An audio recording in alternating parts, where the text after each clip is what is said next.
Hey guys, I'm driving. I figured I'd do a quick lesson while I'm driving just to help pass the time. This is the stuff I think about anyway, so might as well verbalize it for you guys. So I'm going to be doing five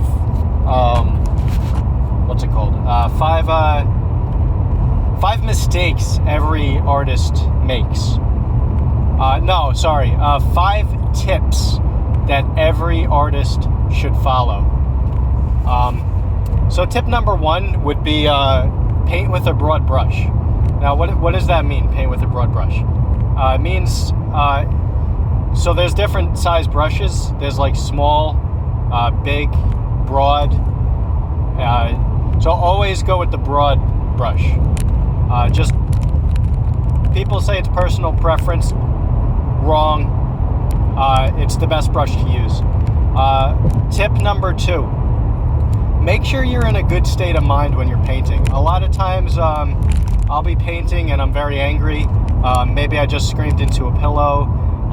Maybe someone just pushed me down and I fell over and hurt myself. And then I go to paint right after that, and all my portraits and all my animals are angry. So a painting is a very emotional type of art. So whatever emotions you're feeling transmits onto the art that you're painting. So it'll make all of your animals angry, all your people angry, and you don't want that, because you'll look back and I go through my portfolio and I say, I'm looking at this and I'm just getting mad because I see so many angry faces looking at me. So tip number three would be don't do anything for free. If people are asking you, I have a business and I need a portrait of myself to send to all my employees, will you do this for free? Because you're just a stupid artist and you don't care about money. And you probably live in your mom's basement and you're probably going to die alone. So why not just help me out and make your life worth at least something to somebody for once? If someone says that to you, don't do it. Just go ahead and say, listen, although everything you said is true, I would like to, I'm gonna try to charge you a little bit of money if that's okay.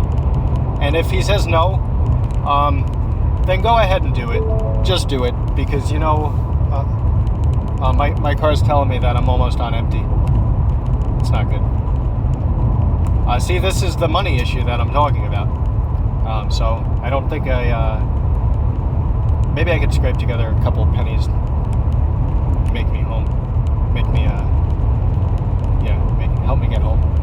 Anyway, so tip number 4 is never start with a blank page, or always start with a blank page.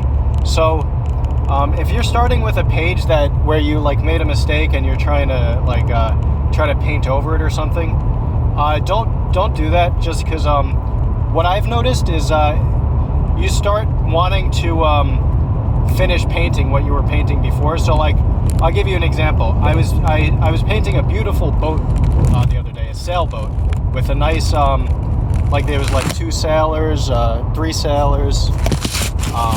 No, it's 4 sailors actually, all sailing on this beautiful sailboat.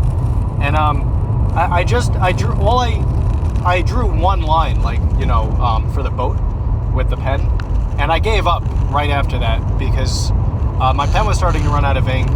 I was getting emails, please do a portrait of me, please do a portrait right now or else. And then so I just screamed into the pillow that I have handy, and I just went for a walk, not in a large group or anything, just by myself. And I cooled down, and I came back to it, and I'm like, now I kind of want to draw a tiger. So I go, and I see that my paper's right there with a line on it, and I start drawing a boat, and I made all the sailors angry, and it wasn't a good time. I ended up throwing the whole thing out and crying for 3 hours. Angry tears, the tears were hot. It was burning my face. So not a good idea. And the 5th lesson would be draw from the heart. And now, what does that mean, to draw from the heart? It means to draw what people want you to draw. So if somebody emails me and says, draw my dog now, you do it. And that is what it means to do something from the heart. It means to let people control the way you express yourself. And that's how you make it as an artist, guys. So those are the 5 tips I could give you. If I think of any more, I'll make another video, but those are probably the main ones. All right, later, guys.